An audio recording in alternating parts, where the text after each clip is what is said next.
Hi everyone, I again welcome you all to my YouTube channel law की पढ़ाई।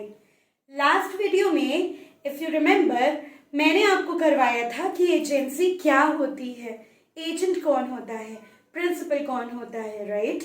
I think आपको याद है, और अगर आपको याद नहीं है तो प्लीज़ मेरा पुराना वाला वीडियो ज़रूर देखिए सो दैट कि आपके स्टार्टिंग के जो इम्पोर्टेंट कॉन्सेप्ट्स हैं वो क्लियर हो जाए। आज के वीडियो में मैं आपको बहुत छोटी सी चीज लेकिन बहुत इंटरेस्टिंग चीज करवाने जा रही हूं जो कि है फीचर्स या फिर essential elements of contract of agency. ऐसे कौन से इंपॉर्टेंट एलिमेंट्स हैं जो कि एजेंसी में होने ही चाहिए। सबसे पहला इंपॉर्टेंट पॉइंट है कि 3 पार्टीज होनी चाहिए। 3 पार्टीज में कौन कौन आता है? एक प्रिंसिपल, दूसरा एजेंट और तीसरा थर्ड पार्टी, राइट? सबसे पहले ये तो बट ऑब्वियस है, ये वाला जो एसेंशियल एलिमेंट ये तो बट ऑब्वियस है that this should be there in any form of agency का contract. Second point is the principal should be competent to contract. अब competency of the contract I guess आप लोगों को पता होगा, और अगर नहीं पता होगा तो इसके ऊपर मैं एक अलग से वीडियो बनाऊंगी, वो आप जरूर देख लीजिएगा। कॉम्पिटेंसी मतलब आप ना काबिल होने चाहिए कॉन्ट्रैक्ट में एंटर करने के लिए, राइट? काबिल होने चाहिए मतलब साउंड माइंड होना चाहिए। इट शुड नॉट बी कि आपका शॉर्ट टर्म मेमोरी लॉस हो रहा है। इवन अगर आपका शॉर्ट टर्म मेमोरी लॉस हो रहा है ना तो आपको मेडिकल रिपोर्ट चाहिए अगले किसी भी कॉन्ट्रैक्ट में एंटर करने के लिए। प्लस इनसेन नहीं होने चाहिए आपको बार बार फिट्स नहीं आने चाहिए, या फिर टोटली अनसाउंड माइंड का नहीं होना चाहिए। तो दिस इज साउंड माइंड होना चाहिए। प्लस एज ऑफ मेच्योरिटी का होना चाहिए आपको। You should be matured enough to enter into a contract. और हमारी गवर्नमेंट ने एज ऑफ मेच्योरिटी क्या रखी है? 18 ईयर्स ऑफ एज। 18 ईयर्स क्यों रखी है? क्योंकि that is a correct age जब आपको ना समझ आने लगती है and you are capable to take any decision by yourself. आप धीरे धीरे चीज़ों को ना टीनेज में समझने लगते हो, and by the time you are 18 years 19 years आपको ना इतना पता चलने लगता है कि कहाँ पे आपको एंटर करना है एज अ कॉन्ट्रैक्ट, कौन से कॉन्ट्रैक्ट में एंटर करना चाहिए, कौन से कॉन्ट्रैक्ट में एंटर नहीं करना चाहिए।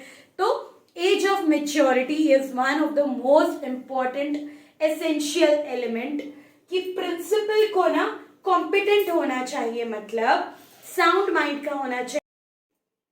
अब ऐसा क्यों कहा है कि प्रिंसिपल ने कॉम्पिटेंट होना चाहिए? सेकेंड पॉइंट हमारा बोलता है the agent may not be competent to contract as per section 184. Principal should be competent to contract as per section 183, but agent may not be competent to contract as per section 184. ऐसा क्यों कहा गया है? ऐसा basically इसीलिए कहा गया है बिकॉज हम अपने आप को रिप्रेजेंट करने के लिए किसको चूज कर रहे हैं, ये डिसीजन बहुत वाइज होता है और बहुत ज्यादा इंपॉर्टेंट होता है, राइट? कौन ऐसा बंदा है जो हमें अच्छे से थर्ड पार्टी के सामने रिप्रेजेंट कर सकता है? ये एक मेच्योर्ड माइंड, एक बढ़िया दिमाग वाला व्यक्ति ही चूज कर सकता है जो कि केपेबल है प्रॉपर वे में थिंक करने के लिए। तो इसीलिए बोला गया है the principal should be competent to contract, उसकी कॉम्पिटेंसी होनी चाहिए। परंतु अगर हम एजेंट की बात करें, एजेंट एक माइनर भी हो सकता है। माइनर क्यों हो सकता है? क्योंकि जब रिप्रेजेंटेशन की बात आती है ना, इवन अगर आप देखेंगे 16-17 ईयर्स के बच्चे they can very well represent the other person. आपको नहीं पता चलेगा, बहुत सारे इंस्टेंसेस में अगर आपने नोटिस किया होगा अपनी पर्सनल लाइफ या प्रोफेशनल लाइफ में, तो आपने ये चीज जरूर देखी होगी कि बहुत सारे 18 ईयर्स के, 17 ईयर्स के, 16 ईयर्स के ऐसे बच्चे हैं जो कि खुद कोई काम नहीं करते हैं, वो किसी को रिप्रेजेंट करते हैं। और मेन बात क्या होती है लॉ ऑफ एजेंसी में कि कितना अच्छे तरीके से एजेंट प्रिंसिपल को रिप्रेजेंट कर रहा है, राइट? अगर एक बंदा है या बंदी है, कोई भी XYZ, अगर एक पर्सन है वो अपने प्रिंसिपल को बहुत अच्छे से रिप्रेजेंट कर रहा है, प्लस थर्ड पार्टी के साथ अपने प्रिंसिपल का कॉन्ट्रैक्ट एस्टेब्लिश कर रहा है, but just because of his age अगर हम उसको मना कर दे कि आप एजेंट नहीं बन सकते, तो will it be fair on his part? It will not be fair on his part. अगर वो काम करने के लिए केपेबल है, अगर वो रिप्रेजेंट करने के लिए केपेबल है, then definitely he can be an agent irrespective of his age. वो माइनर भी हो सकता है, राइट? तो इसीलिए बोला गया है the agent may not be competent to contract, plus principal को कॉम्पिटेंट होने के लिए क्यों कहा है? क्योंकि हमें जब अपने एजेंट को चूज करना होता है तो हमें एक वाइज डिसीजन बनाना होता है, हमें बहुत सेलेक्टिवली चूज करना होता है, ताकि हमारा जो थर्ड पर्सन के साथ कॉन्ट्रैक्ट है वो अच्छे से एस्टैब्लिश हो, थर्ड पर्सन को पता हो कि हम क्या काम कर रहे हैं, टर्म्स एंड कंडीशंस क्लियर हो और अच्छे से कॉन्ट्रैक्ट को एग्जीक्यूट किया जा सके आगे जाके. इसीलिए प्रिंसिपल को कॉम्पिटेंट होना बहुत जरूरी है. Third point, no consideration is necessary to create an agency, section 185. जहां तक लॉ ऑफ कॉन्ट्रैक्ट की बात है, लॉ ऑफ कॉन्ट्रैक्ट आपको ये बताती है कि consideration is an important part, important element of law of contract. यहां तो बोल रहे हैं कंसिडरेशन की जरूरत ही नहीं है. आपको नहीं लगता है कॉन्ट्रडिक्टरी हो गया?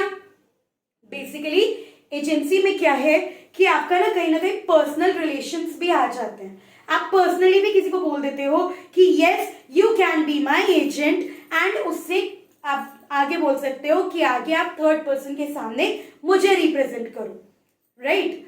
या फिर एजेंट कई केसेस में माइनर भी होता है, उसको भी आप बोलते हो कि yes you can go and represent me, right? तो उस केस में अगर हमने कंसिडरेशन को इंपॉर्टेंट एलिमेंट रख दिया तो डोंट यू थिंक माइनर्स के साथ गलत हो जाएगा? बिकॉज एक्चुअली देखा जाए तो जो लॉजिकल माइंड हमें क्या बोलता है कि जितने भी छोटे बच्चों की एम्प्लॉयमेंट है below the age of 18 years, that is prohibited. This is one of the reasons कि क्यों मना करते हैं कि कंसिडरेशन नहीं होना चाहिए, क्योंकि यहाँ पे माइनर को भी अलाउड है कि वो एजेंट बन सकता है.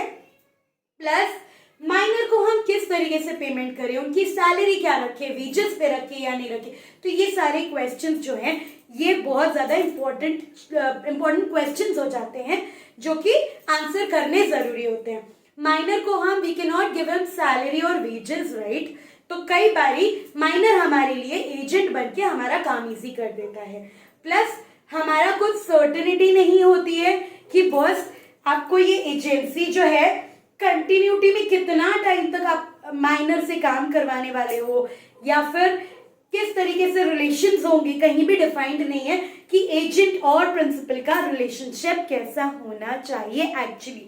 तो इसीलिए बोला गया है no consideration is necessary to create an agency. बस प्रिंसिपल और एजेंट का रिलेशन प्रॉपर होना चाहिए, एजेंट ने अच्छे से प्रिंसिपल को रिप्रेजेंट करना चाहिए in front of the third party, terms and conditions third party और प्रिंसिपल को क्लियर होनी चाहिए कि उनको क्या क्या करना है, क्या क्या एक्सपेक्टेशंस है एक दूसरे से. That's all. So this is all regarding the features और essential elements of contract of agency. बाकी कल मैं इसके आगे, कल या फिर परसों मैं इसके आगे एक और वीडियो डालूंगी. So stay tuned to my YouTube channel.